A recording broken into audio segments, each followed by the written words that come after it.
Hey guys, Drifter here. Today I've got a philosophical video for you that comes in the form of an interview. I was invited to be a guest for the Happy Hour podcast, which is about mental health in gaming and esports. The host, Jess Brohard, did a fantastic interview with me. I had a lot of fun talking with her, and we talked about a lot of serious, deep topics, not just in gaming, but in my own personal life and my mental health struggles as well. And I got very candid with some things that have happened over the past year that you probably haven't heard about elsewhere. I thought the interview got very deep and introspective to the point where it was worth uploading. And by the way, if you want to check out her or her podcast, both of those are linked down there below in the description. So I'm going to go ahead and roll some gameplay and roll the podcast audio, but I do want to let you know this is not exclusively a Call of Duty video. We're going to have gameplay coming in here from a little bit of everything. To get started, I know you as probably one of the OG Call of Duty YouTubers. You're absolutely huge. When, people ask you what you do, or I guess, how do you describe yourself? That has changed a lot over time. I used to say gamer. I used to say YouTuber. More often these days, streamer makes more sense to people after the rise of Ninja and Dr. Disrespect. They understand that better. The most appropriate term would probably be influencer, since I'm doing a lot of different things in different places. But I just try not to overthink it. I realize the job that I have is very nebulous, ever-changing, and not guaranteed to be here tomorrow. So I'm just kind of along for the ride, and people can call it whatever they want.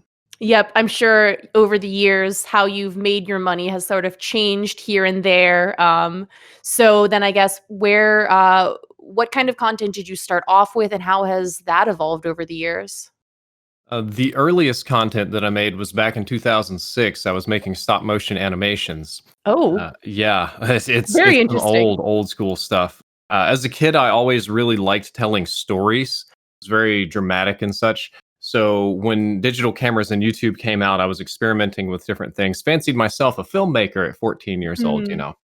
And eventually, I was invited via a spam message on Xbox Live to join a recording session for a Halo machinima. And it was so bizarre. I had no idea what it was. I just had to find out. And I joined, and I had people telling me I was a body actor, and they were filming me. And I was like, what is this? And they just told me the link.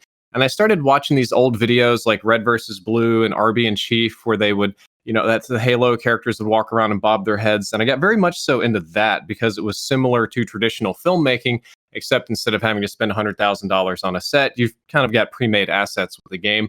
And we know that that was very popular for a while, but ultimately didn't last. And I made the transition into gaming content primarily with guides. I had a scientific background and just sort of very quickly translated that into making stat-based guides. And since then, I've been riding the wave of chaos, changing my content to whatever the modern market wants to the best of my ability, while avoiding clickbait, because clickbait's awful. Oh, yeah. Well, if it works for some people, but I'm glad that you have more of kind of a genuine approach. So that's really cool that you, from a really young age, kind of knew what you wanted to do.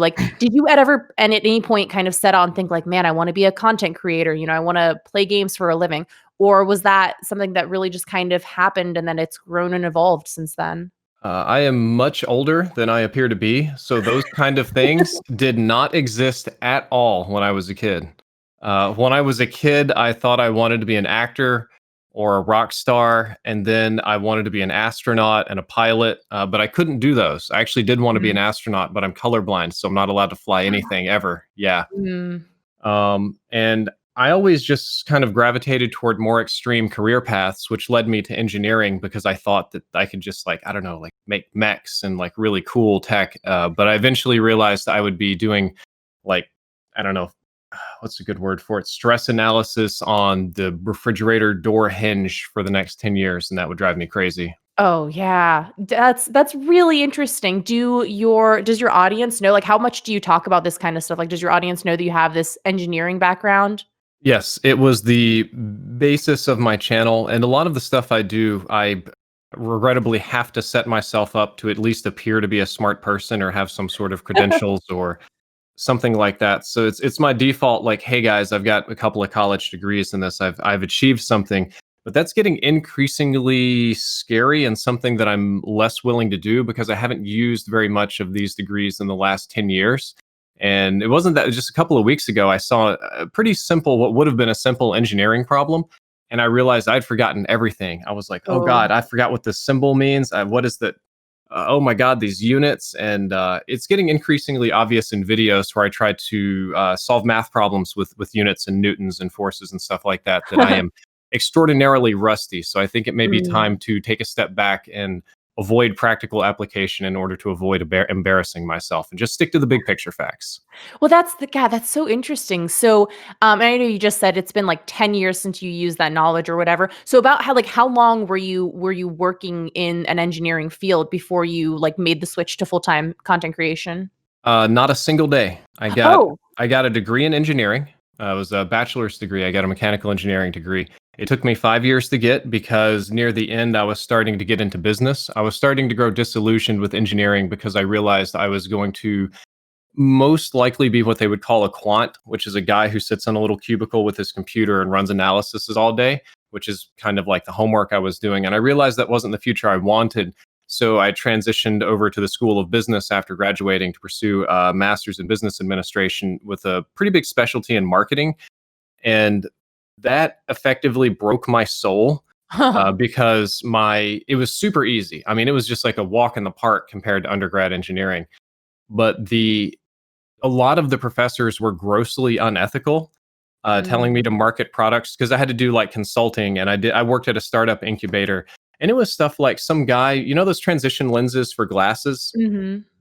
Some guy essentially invented one of those for cars so that it will get more tinted during the day and lighten up at night so you can see.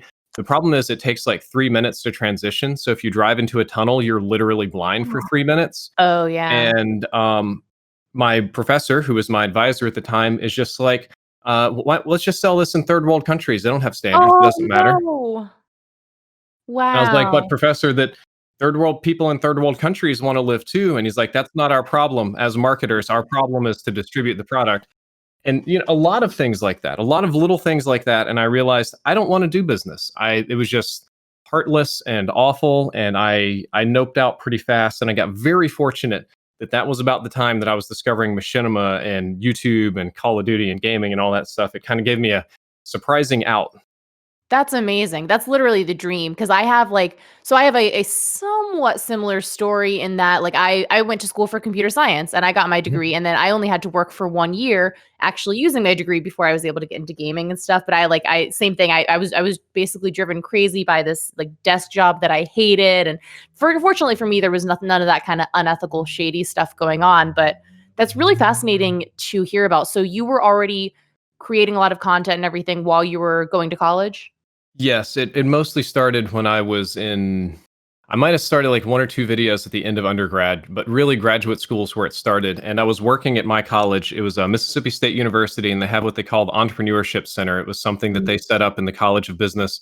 They kind of wanted it to be like a new MIT where the undergrads make businesses and stuff, right?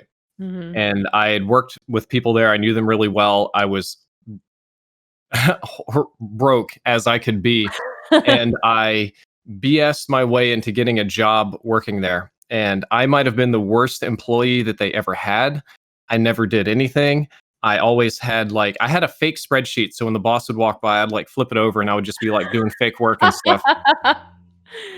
And Nice. then eventually these videos took off and they really took off like big time. They started growing. The reason I did so many videos is that I was going to get married before graduating. And my wife is Chinese and she wanted a traditional Chinese wedding with all these dishes and cakes and various things that were expensive. But I realized videos is like X equals Y, more X equals more Y, which is more videos is more money.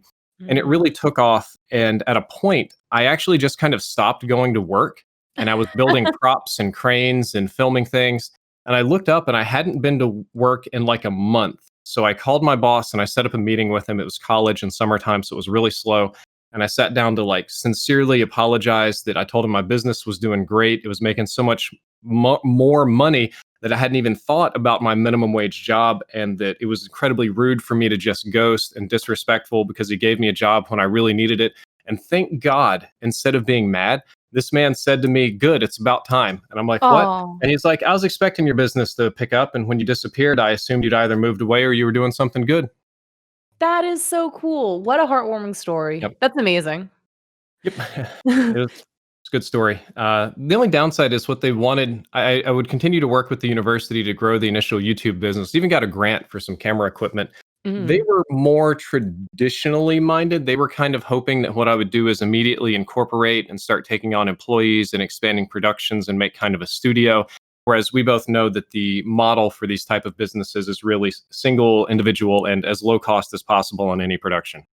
That is you are just dropping so much amazing, like, knowledge and advice because, like, one of the reasons I do this podcast I mean, it's for a couple reasons, but one of the reasons I do this podcast is for people who are looking to get into the game industry, and I think, well, it can help them to hear from established individuals like yourself, and maybe they can take something away from that. So, what was there and I know this is kind of a big question, but do you have advice for because I know there's tons of people out there that, like, want to be YouTubers and want to be streamers and want to do what you do. So it's a really big question, but what would be your advice for people like that?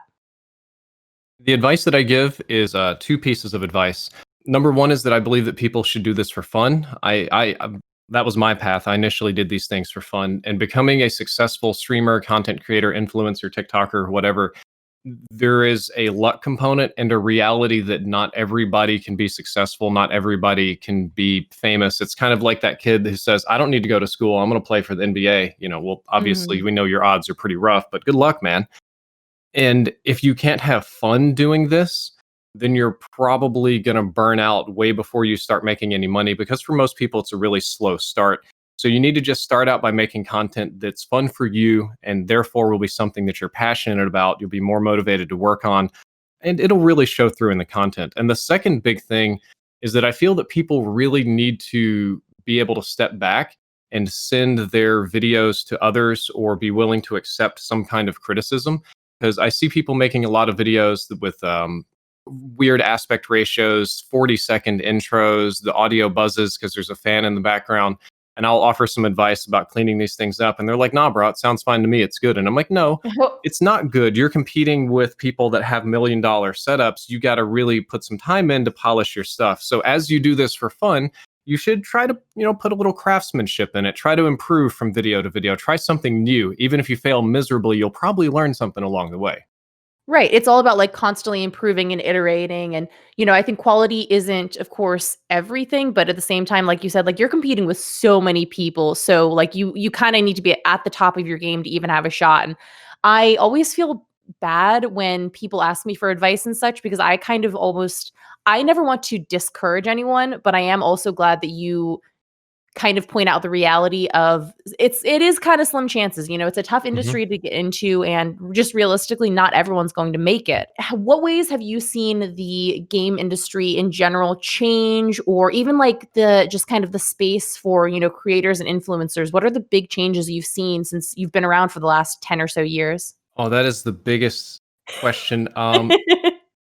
Not long before I got in, the games industry was very closed, kind of like the film industry. It was E3 was the big party that nobody could go to because it was so exclusive. Mhm. The big announcements would come through IGN, and I don't even know if Kotaku was around.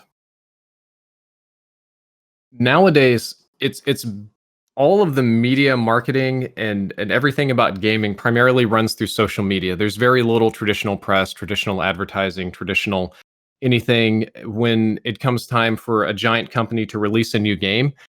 The thing that they put the most money into is getting influencers out there to play it because they'll get more views on a video on, say, Courage's channel than they will from spending $1 million to advertise elsewhere or putting together a tournament or something like that. So the entire industry has shifted to have gaming influencers be the focal point of every marketing campaign, every media message, just about everything. And also, gaming has grown to be very, I think the right word is ubiquitous.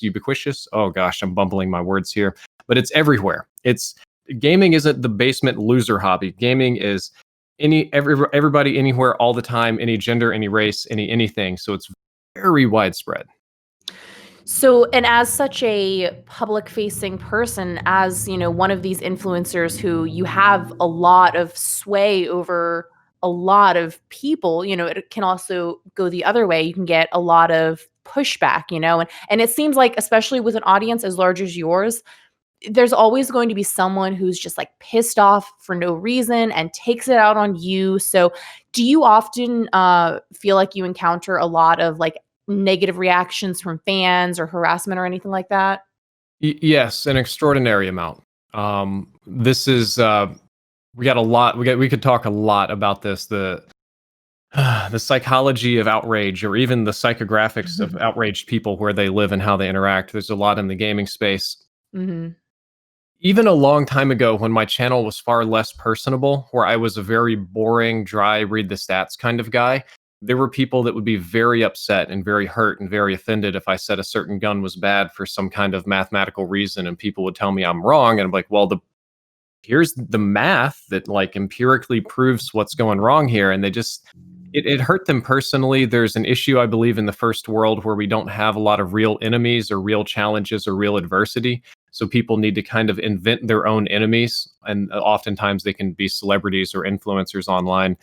And for a long time I've ran my content as a person, this is going to sound like so 14 and I'm edgy, but I try to say what I believe is true and right and best, regardless of if it's popular or not, which is why there's a lot of philosophy and unfortunately these days political videos on my channel.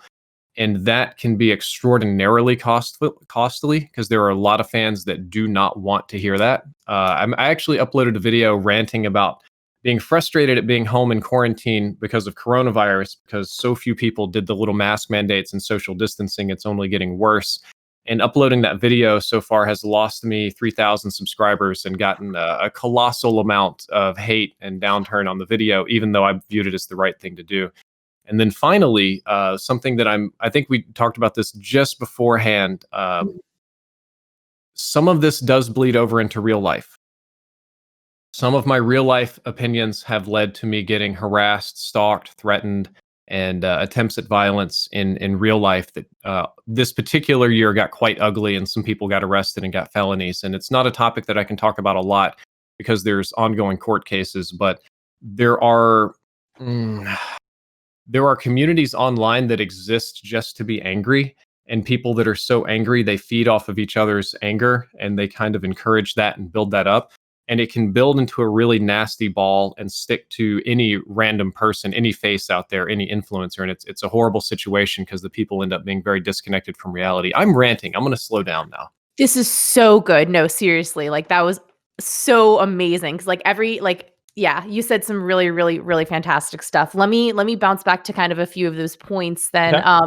So because I know, like, Golden Boy is someone who I see tweeting a lot about people kind of pushing back at him and going, "Oh, why are you getting so political?" And it's not, I mean, I think he's just one of the more vocal examples I've seen. I've seen a lot of influencers getting a lot of pushback about tweeting about politics, and a lot of their followers are saying, stay out of politics. You don't know what you're talking about and stuff like that.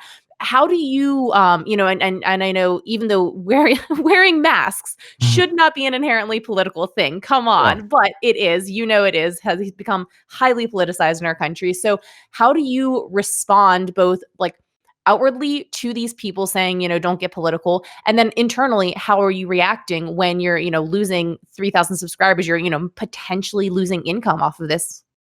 Not potentially, definitely. Thanks to YouTube analytics, I know exactly how much it costs.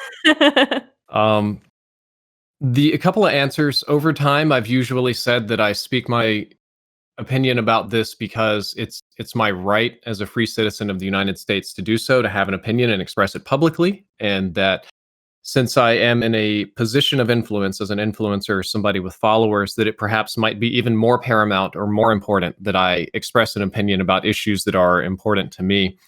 And that response has usually not gone over very well with many people. I've been very clear that even if it costs me 1 million followers, I'm going to do what I believe is the right thing to do. But more recently, people have been, stay in your lane, stay out of politics. And there's a good argument for that, in that politics is so widespread and so unavoidable this year that it's really painful for people to try to escape that for just a minute, to come to the gaming space and relax and just be hit by it again. And the only answer I can offer them is that this particular year, it's far more important than ever. And that unfortunately, due to polarization, every single stupid topic on the planet is political. It's not just masks, there's like some basic scientific ones in a lot of different fields. Certain brands are picking sides. So, depending on what clothes you like, or what shows you watch, or what food you eat, that can be political. It's getting quite, games as well. Games can get very political. So it's getting extremely difficult to avoid in any way. Do you think that you have had or I guess let me rephrase this because I'm sure you have, for all the, followers you're losing or all the negative pushback you get, it's absolutely true. I'm sure you have done some good and hopefully maybe convinced a few people sort of over to, all right, wear a mask, care about Oh others yeah. kind of thing. Like, have you been able to see that tangible impact? Absolutely. That's one of the best things. I have been able to help people. The majority of my channel is not telling people how to think or what's right for wrong. I try to make a lot of videos about philosophy, logical puzzles, and like critical thinking skills and little like sunk cost fallacy stuff to avoid. And some people have really latched onto that. I've received a great number of messages over the years of fans that said that I was the reason they wanted to get into higher education, that I helped them more via videos than via school, or that they found me a positive influence in their life. I've had a couple of them go on to work for various branches of government, NASA, oddly, a pretty popular one, and places like this. So it's really good to get those messages to know that you've really impacted somebody's life in a positive way and that they're like trying to be an astronaut or go to space or something really cool like that because of little videos that you made years ago, encouraging education. And those are really big uplifting, like that's a really good feeling to get a message like that. The problem is they come in relatively infrequently, and while that feels great, I might get one of those a month versus the random barrage of nonsense you have to deal with every day. And because of human psychology, we are evolutionarily designed to focus on the negative because our brain sees it as a danger. So it's very difficult to maintain a positive attitude or to have an idea of the scale because most nice people just have nothing to say at all. They just don't engage like that. So it's easy to lose perspective with the negativity on the internet. No matter who you are, what you're doing, or how positive your message is, it's very easy to get lost in mess. Yeah, it's always the vocal minority that they call it. And do you think that's just kind of an inevitability of what you do that, there's just always going to be just, because like you said, going back to human psychology, that like literally you could be the nicest, most positive person and someone's still going to have an issue with you? Oh yeah, absolutely. 100%. That's an unavoidable fact. Aside from all this external pressure and these, negative trolls and this harassment, what kind of pressures do you put on yourself? Um oh man, you're hitting me with the big questions, but this is the mental health I podcast. know. We Uh don't and we can keep it a little more topical if you'd like, but, like, no, no, you no, it's you fine, already it's got into fine. some deep stuff, which I really appreciate. This is gonna be a great episode. Okay, so this is you're preying on my existential fears here, but as a content creator, and I'm sure you know this too, every single platform that you are on has metrics, and you know that in order to be successful, you need to understand these metrics and what they're doing and what content works and doesn't. So as a consequence of that, you're always kind of studying your numbers, and you're also pretty much always comparing yourself to others and their numbers and maybe trying to emulate a strategy or learn something. And it's one of those things where there's always a bigger fish that no matter how good you're doing or how good you're doing compared to where you were, there's going to be 10,000 people that are just crushing you numerically. And it's really hard to maintain self confidence or a positive work attitude when you can just see how well everybody's doing and how you can or can't reach that. So there's pressures to do that. There's pressures to be for me personally, there's pressure to try to be a voice of positivity and reason, especially in the Call of Duty community. They're a little bit excitable, so it's very Yeah, hard to excitable is a good word for it. yeah to try to be the nice, rational, slow pace, not jumping on board with everything is evil kind of guy. And there's just always the pressure with this type of job of supporting yourself and your family because very selfishly the income is quite unstable, as I'm sure you know. There are some months where I make essentially no money and I'm like, oh my god, retirement might be coming. And then the very next month it's like, oh man, I should buy a car or maybe an investment property. And then the next month is like no money, and there's no stability there. That's exactly how it is. Like, literally, you'll have, like, because like, yeah, freelance hosting, exact same way. I'll have a gig that'll pay like way over my normal day rate. And I'm like, that's it. I'm set for the month. And then the next month I'll only have like 2 gigs total. And I'll be like, oh my God, what, this is the end. For Mhm. you, how do you sort of, because obviously it's, you're having this flourishing career, it's still working out for you. How do you like squelch those feelings of anxiety? Um, I do it with probably what you would call toxic masculinity. Then I have people that depend on me, and I don't have the luxury of being anxious or getting nervous or failing. That no matter what happens, no matter how the deck is stacked against me or where the content goes, that it's my responsibility, duty, even to the people that I care about to make this work. And I'm just going to do that That's regardless. very that's very interesting. I would slightly disagree. I don't know that I would call that toxic masculinity because like I've discussed this with my therapist that I have the same like I have this strong sense of like independence of like I will never, I need to be able to like pay my own bills and I get so worried about financial stuff because I'm like I never want to have to ask someone for help if I'm like in a situation. So I kind of feel like I have that exact same thing and then, in my case it's obviously not coming from like a toxic masculinity standpoint, but that's why do you say that's toxic masculinity? In my case, a little bit of it ties into the like man, head of the household, must Okay. provide, care for wife, kind of that sort of thing. And Mhm. it's an easy thing for the audience to understand as well. Sometimes you have to use a phrase incorrectly because you know that most people will latch on and understand it quite easily. Sure. Yeah, okay. That's very interesting. Um, Overall, do you have anything that you like to do to manage your mental health? Like, do you have any sort of meditation, yoga, therapy, things like that?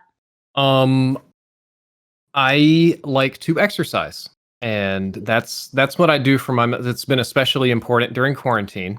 Mhm. But I'm a big believer in exercise. I'm not one of those people that's like, oh my god, feel the burn, love it, cardio. Yeah, I honestly I hate going to the gym. I hate working out. So in a way, it's taxing, but I understand the tremendous amount of benefits you get from it. Not just the endorphins and chemicals in your brain, but your whole body and system runs better. And it also kind of helps keep me on schedule every single day to have a fixed thing. I sometimes I treat the exercise as more of the job than my actual job. But that is very therapeutic, and there's very few options for fun therapeutic things right now because my wife and I are stuck at home 24/7, kind of under lockdown, and that just really sucks. So, how do you have any advice for anyone on like how they can get started? Because there are a lot of people I think that I'm the same way. I love exercising, but a lot of people kind of don't know how to get started, or they don't really have that motivation, or like you just said that you basically like hate cardio, but you force yourself to do it because you have to. Mhm. How do you frame that mindset? Like how do you get into that mindset? Um, I actually don't think about it a whole lot. I just see it as a necessary thing, like taking out the trash or putting on pants today, or that there's a lot of I don't want to wash the dishes ever in my life, but you have to do it. Yeah, it's It's part of not being an adult. that. Is it that bad? No. I mean, I like it, so I don't think it's that bad, but a lot of people I think would very much disagree. Overall, I want to back up though to one of your yeah. points, how to get into exercise. I would tell people the best way to start is with really simple walking and really simple calisthenics, especially if you've never exercised before. You're not going to be able to jump in there and just do pull-ups and like advanced like compound squats and stuff. Just take 30 minutes a day to take a walk. And when the walk starts getting boring, maybe 50-50 jog and walk. And over time you'll see if you like it or not, and you'll build up your strength pretty quickly. Yeah, definitely. Overall, would you say do you consider yourself more of an introvert or an extrovert? I would say that I'm more extroverted. My extroverted options are very limited lately. And Yeah. throughout my life, I usually do them in spurts. I usually am not super socially active here at home, but I was blessed with a lot of travel. So I was far more extroverted when traveling for gaming up, of course, until February when all that ended. Yeah. So, how are you I always hear like check on your extroverted friends, they're not okay, obviously during quarantine because like personally, I'm more of an introvert, so I'm actually like not doing too badly, just kind of keeping to myself during this time. But how are you coping? Poorly, Mm, I'm probably the sorry. best word. It's been stressful. It's been annoying. It's as I talked about in the video that lost me so many subs. the thing that really gets to me isn't necessarily that I can't go out and see my friends and do extroverted things, because like the exercise, I understand the necessity of social distancing right now and understand the Mhm. timeline and how it has to happen. But the thing that just burns my bacon is seeing so many people completely ignore any and all of this good advice, and almost like they want to get COVID, almost like they want to get sick. Like if it were the Middle Ages, they would be licking rats and saying, I love my rats. Uh, and knowing that that stupidity increases the timeline of my suffering or discomfort is the most frustrating thing for me. And I also know that a lot of these people aren't going to learn anything because, like, realistically speaking, COVID is not the most deadly disease. A lot of them will either catch it and not know, or honestly just not catch it. Not everybody's going to get the disease.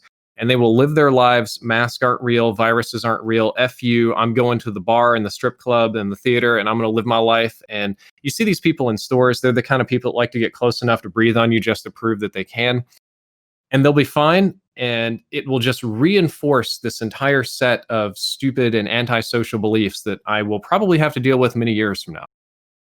Yeah, it's kinda like who knows when this is going to end because of a lot of it feels like a lot of people are being very selfish with this disease. And well, I appreciate you being so open to talking about some kind of difficult topics. Do you think that you are a little bit unique in that do you feel that there aren't too many other creators who are willing to really kinda get, this deep and personal in sort of an open manner? It's uncommon. It's some people do, some creators do, Yeah. not a lot though. It's an uncommon thing, and I don't have a good understanding of why or how I choose to share personal things. It's just something that has often come naturally to me. Perhaps I'm an oversharer, which could be a flaw in a way. How do you keep yourself from, having an emotional reaction though when, when you encounter this pushback from you being open or when you're sharing political beliefs and you have trolls coming after you? Is it hard to maintain composure and not just, like, shut these assholes down? Sometimes. Most of the time, it's very easy to ignore people, to not, not take the bait, to not think anything of it, because you're used to getting, lots of excited messages.